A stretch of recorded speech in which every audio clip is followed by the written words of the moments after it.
So help me God. Congratulations, Mr. President. Minutes after Joe Biden was sworn in as US president last week, Israel's prime minister released a congratulatory video referencing a warm personal friendship and also his government's immediate priority for the new administration. And to confront common challenges, chief among them, the threat posed by Iran. On Tuesday, Israel's top general turned up the volume, saying he was preparing new attack plans targeting Iran. I have instructed the IDF to prepare several operational plans in addition to existing ones, which we will develop throughout the coming year. The power to initiate them lies with the political echelon. However, the offensive options need to be prepared, ready, and on the table. The general warned the new US administration that returning to the Iran nuclear deal, from which Donald Trump withdrew in 2018, would be a mistake that would allow Iran to develop a nuclear weapon.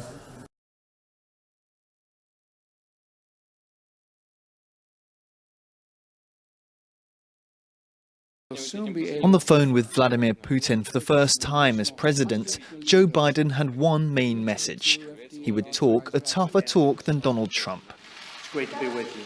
Raising complaints which his predecessor avoided making, Biden confronted Putin on election interference and on Russia's aggression in Ukraine and occupation of Crimea. His intention was also to make clear that the United States will act firmly in defense of our national interests in response to malign actions by Russia.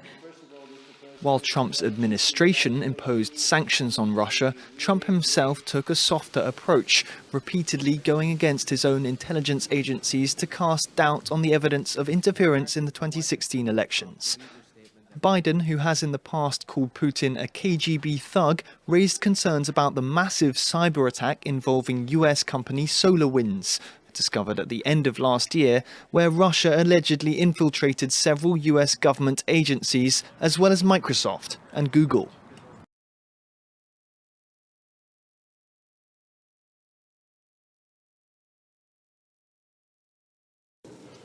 Will all senators now rise and raise their right hand? U.S. senators on Tuesday were sworn in for the impeachment trial of former U.S. President Donald Trump, the only president to have been impeached by the House of Representatives twice and the first to face a trial after leaving power. Right off the bat, Republican Senator Rand Paul attempted to halt Trump's upcoming trial on the basis that it is unconstitutional because Trump is no longer president. Article 2, Section 4 of the Constitution says, "The President, Vice President, and all civil officers of the United States shall be removed from office on impeachment for and conviction of treason, bribery, or other high crimes and misdemeanors." As of noon last Wednesday, Donald Trump holds none of the positions listed in the Constitution. He is a private citizen. That effort failed, but 44 Republican senators sided with Paul.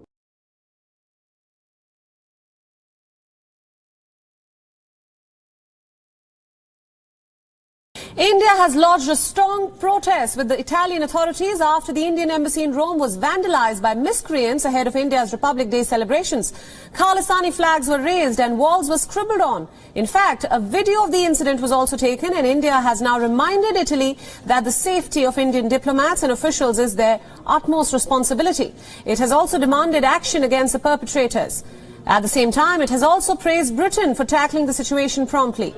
These miscreants were backed by outlawed groups like Sikhs for Justice. They had been active in many Western European countries and North American countries as well. In fact, in December, rioters protested in front of the Indian High Commission in London. However, 13 people were arrested. UK strong action has prevented any untoward acts by the Khalisani supporters in London.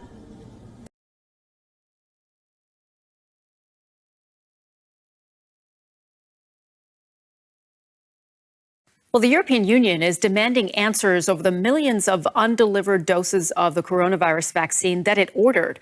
The chief executive of drug maker AstraZeneca said the EU's late decision to sign a contract to supply the vaccine meant that there were still glitches to be smoothed out in its production process. But all 27 EU countries are facing heat for a slow rollout. And politicians are asking whether vaccines produced within the EU are going to hire bidders outside the bloc. Talks and more talks have done little to lessen the EU's anger at AstraZeneca. European officials say the firm has failed to adequately explain why it was slashing its vaccine deliveries to the EU.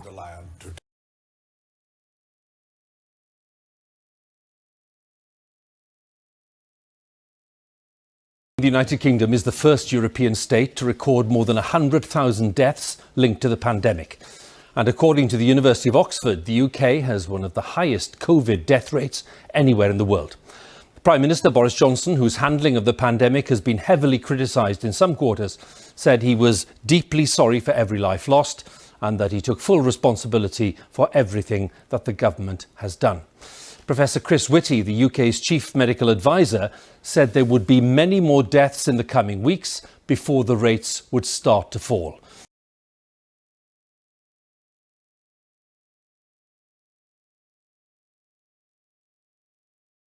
Jeffrey Epstein's old girlfriend and alleged co-conspirator is asking a judge to throw out charges against her.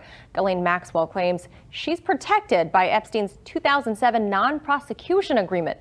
She is facing sex trafficking charges in the Southern District of New York's Manhattan Division. RT's Trinity Chavez has that story. In court filings this week, Ghislaine Maxwell's legal team claims the charges accusing Maxwell of grooming Jeffrey Epstein's victims for sexual abuse in the 90s are so thin on details, they must be dismissed. This is only one of the arguments her team is making to try to get those charges against her dismissed. Today, Jeffrey Epstein's former girlfriend and alleged accomplice, Ghislaine Maxwell, seeking to get sex trafficking charges against her overturned.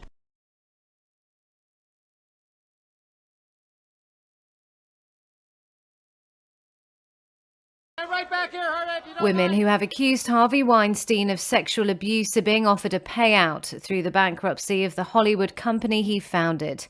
A U.S. bankruptcy court announced the ruling at the conclusion of a remote hearing.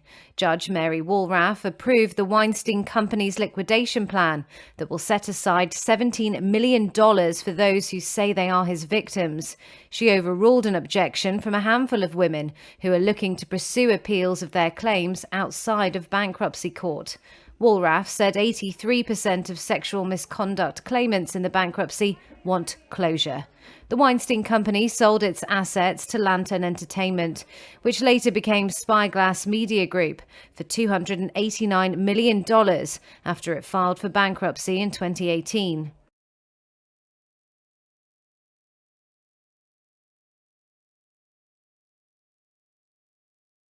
The Congress of South African Students says it will continue to shut down private schools. It has protested outside the Charterhouse School in Johannesburg. The student body is accusing the school of operating and putting pupils and teachers' lives at risk. However, the school says that isn't the case. ENCA's Tsahoa Moahi has more. This is the current situation at Charterhouse School in Roodepoort following protest action by Cosas and some ANC Youth League members. They are calling for all private schools to be shut down until the 15th of February. However, according to the government gazette, private schools will be allowed to open on the 1st of February. We are then saying that we cannot have schools that are more important than others in this society.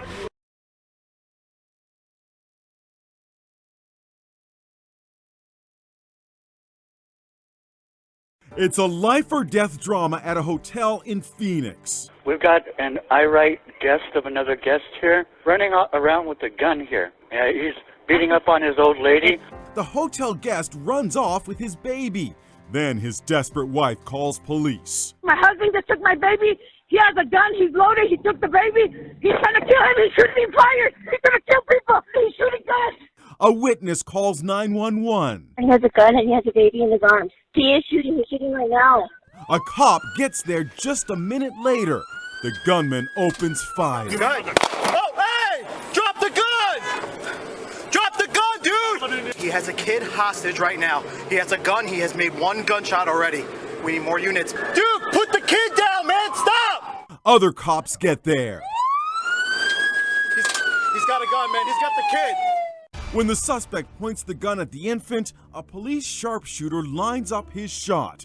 Everything is riding on this critical moment. The gunman is down, and cops race to find out if the child has been hurt. Get the kid! Get the kid!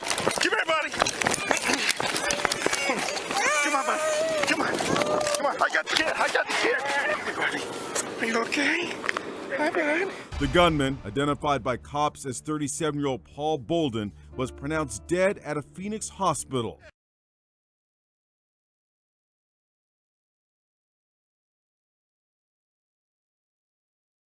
Turning now to those triple threat storms on the move overnight, a destructive tornado ripping through Alabama. And now this morning, at least 31 states from California all the way to Massachusetts are on winter weather alerts. Overnight, a tornado touching down in Fultondale, Alabama, not far from Birmingham. I have a patient trapped in by a tree. At least one person is dead and at least 20 people have been injured. First responders rushing to the scene, searching through what's left of destroyed homes and buildings. This is going to be an extensive extrication. We have a whole house on top of a basement. We have 5 victims inside. You can see this home just completely gutted. There is a car buried beneath all that rubble. Home after home now appearing like just massive piles of debris.